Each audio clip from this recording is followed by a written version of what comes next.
In the last video, we learned that we are made in God's image, not just a reflection or generically connected to God, but a living idol, a point where heaven meets earth.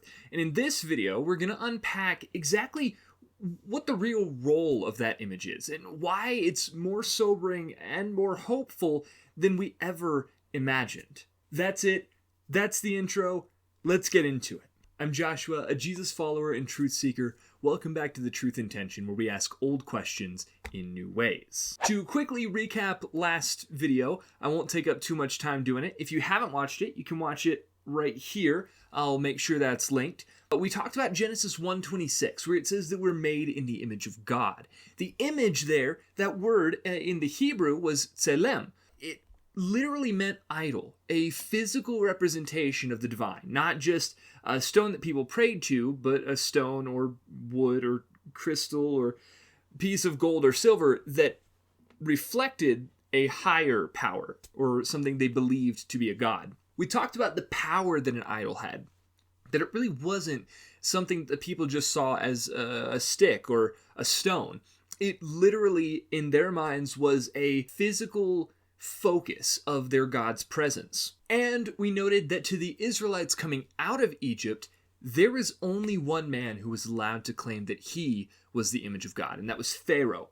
This shook up hierarchies and tore apart oppressive structures, and though even the Israelites didn't follow it most of the time, and certainly throughout history, humans have always sought to oppress rather than release other humans. This is the teaching, that no human is more divine than another because we all bear God's image. More than that, we all are God's image. And if we believe that, we should look on all humans with the same divine dignity. So what does that look like? What is our responsibility given this knowledge to the world, to others, as images of God?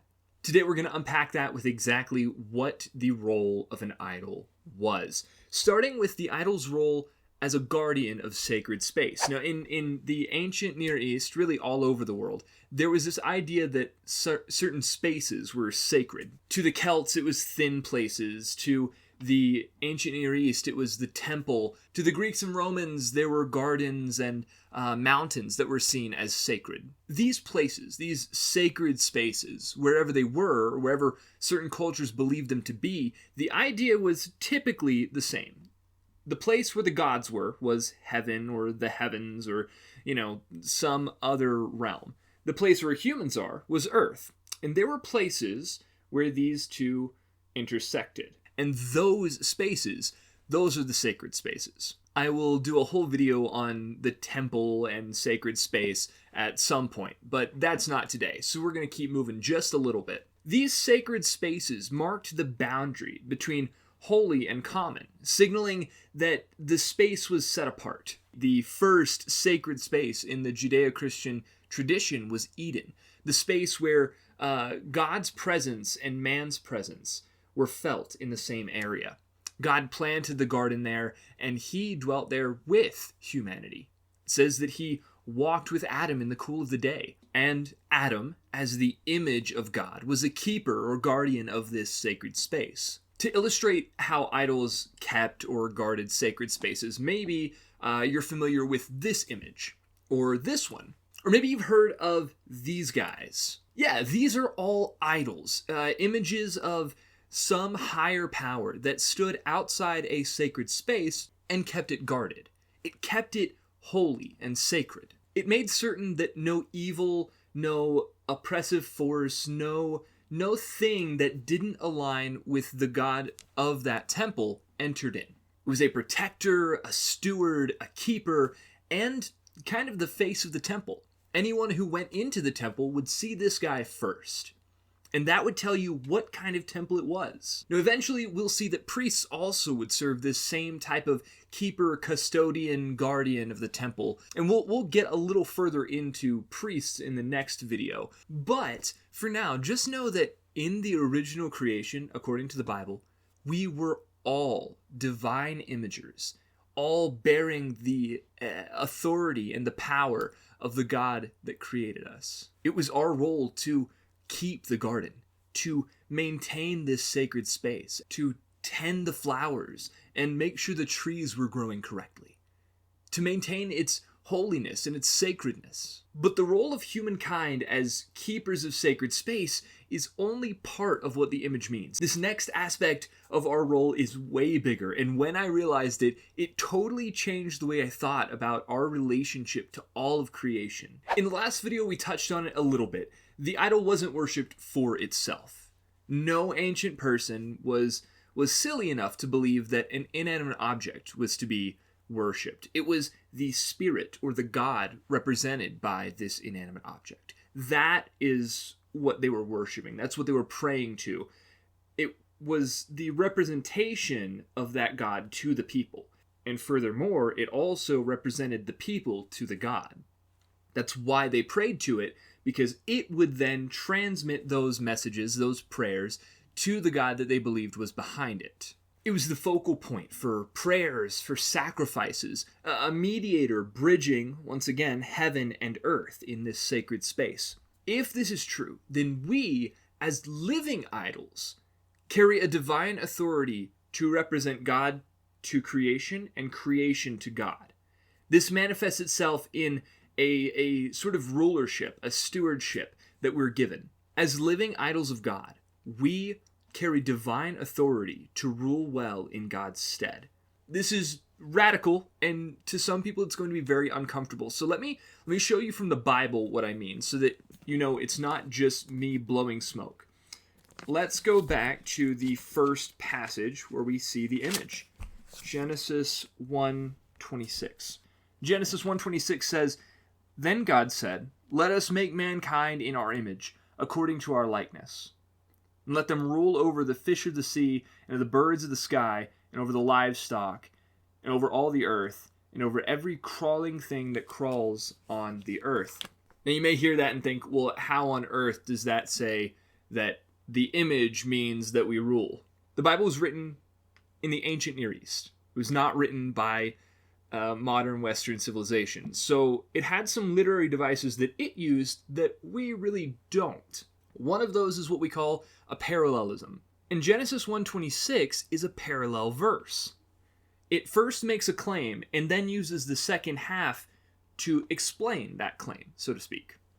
So when it says, then God said, "Let us make man in our image, according to our likeness," that's the first half. Then we have this semicolon that separates the two halves of the verse, and the second half says, "And let them rule over the fish of the sea, and the birds of the sky, livestock, over all the earth, every creeping thing that creeps on the earth," or crawling thing that crawls on the earth. So with this parallel structure, we see that, at least in part, what it means to be made in God's image is to have the responsibility and the authority to rule over all of the earth. Again, I know that this is going to be uncomfortable to some people, because God is king. We've already talked about that.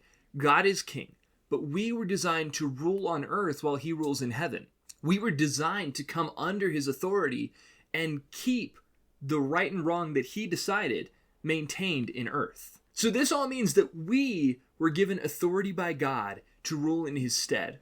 Unfortunately, that wasn't enough for us, and we'll get into that in just a bit. But for now, in realizing what humans are and what our roles are, we were given authority by God to rule under God on earth while he ruled in heaven. So how did we rule well?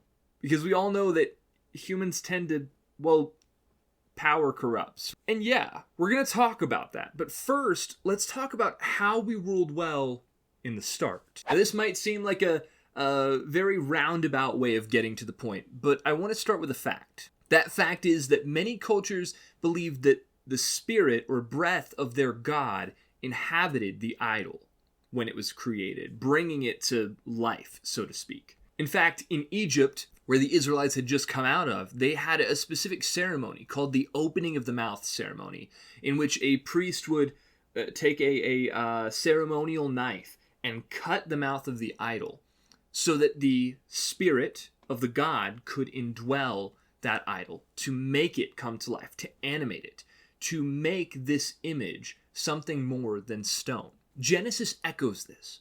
God forms humanity from clay and then breathes his spirit into us. In the second creation account, this kind of second half of the creation poem in Genesis, in chapter 2, verse 7, it says, "Then the Lord God formed man of the dust of the ground and breathed into his nostrils the breath of life, and man became a living soul," or a living being. So what's interesting about this passage is that breath and spirit, also wind, but breath and spirit in Hebrew were the same word, ruach. Honestly, I could do an entire video just on that one word because it is amazing to see how the ancient Near Eastern mind conceptualized what the spirit and breath were. But when we see God breathing the breath of life into Adam, it literally is the same word as if we were to say God breathed the spirit of life into Adam. God breathed his own spirit, this ruach, spirit, breath, into his creation. I think he did one better than the Egyptian opening of the mouth ceremony. He gave us his spirit. We weren't just statues. We were living bearers of God's actual presence. And it was by this presence, this Spirit of God, which was in us, the spirit and the body coming together to make a living person. It was by this Spirit, this animating power, that we were able to rule well. And we did. The Bible doesn't say for how long, but we did rule well. So what happened? How did we get from there, being the perfect images of God, with the power of God's Spirit enabling us to rule well under his good authority, to now, when oppressors seem to rule with death as their master? Well, in Genesis 3, humanity decided to define what was good and evil on our own. We took matters into our own hands and defined things by our own terms, choosing our image over God's image. The two trees in the garden we see as the tree of life and the tree of the knowledge of good and evil. And as we trace the theme of the tree of life through the Bible, we realize that it is the Word of God, trusting God for what he says is right and wrong. When we look at that other tree, the tree of the knowledge of good and evil, well, it obviously isn't just a head knowledge, like they knew what was evil, don't eat of that fruit. So there's something a little deeper going on here. And basically, that was that these two trees end up being symbols. The symbol of following God, no matter what we think or what anyone else says, following God and trusting his truth of peace and love, or taking things into our own hands. To experience is really the word for knowledge. It's an experiential thing. To know, to experience, to decide for oneself what is right and wrong. When Adam and Eve chose to decide for themselves what was right and wrong, they lost their innocence. They chose total autonomy, and they took an idol that was meant to reflect God and made it something to reflect themselves. And this marred our ability to reflect God well. Taking things into our own hands, to distrust God, to turn away from what he says is right and wrong, to disregard or reject the law of perfect peace and love, is to mar in ourselves the ability to reflect God and image him well. So God pulled his Spirit back for a very long time. And we see through the Old Testament where God lets his Spirit rest on someone for a while, but not until Jesus comes and pours out the Spirit of God on all those who follow him do we see a perfect restoration of God's Spirit and man's body. We see it in his person and in his example. And he says that we then can become partakers in the divine nature through him, his finished work, and his Spirit. But when God pulled his Spirit back, this meant that some things had to change. If man and God could no longer live in perfect harmony, with man ruling earth under God's authority while God ruled in heaven, then something had to change. Something had to be set in place for God to still relate to us. And God, in his relentless pursuit of humanity, set up a priestly system where, again, as I said earlier, priests took the same role as these idols. They maintained the sacred space. They kept it as stewards and custodians and even guardians, acting as representatives of God to man and man to God. Again, this was something that was abused and misused by many, and we see that in the Old Testament. The Bible tells us how people misused the priestly office. There are always going to be those who wish to oppress, but this was a system that was put in place to show us how to image God. And when good priests came along and they followed the rules as written for priests, we saw a love and a peace that only God can give. And that's great. The priests, the images, the authority. But what does that mean for us now? Because we're still called the images of God. It wasn't something that totally got broken and it doesn't exist anymore. We're still imagers. Genesis 9, well after the fall, well after the flood and all those things, still reaffirms that we are made in God's image. So what does it mean for us today? It means that we're still called to be living idols. There is still a call, a responsibility, and a vocation that we are supposed to attain to. We are meant to be the points of contact where heaven meets earth. We're meant to keep that space sacred. We're meant to guard that space in our lives, in our communities. We're supposed to represent God's heart to the world and reflect His Spirit. And in Jesus, through His example and through the power of His Spirit, that calling that we broke in Eden is restored. The ability to maintain God's image, to perfectly love others, is restored to us. We've been invited back into the original Edenic vocation. We've been invited back into our original intent.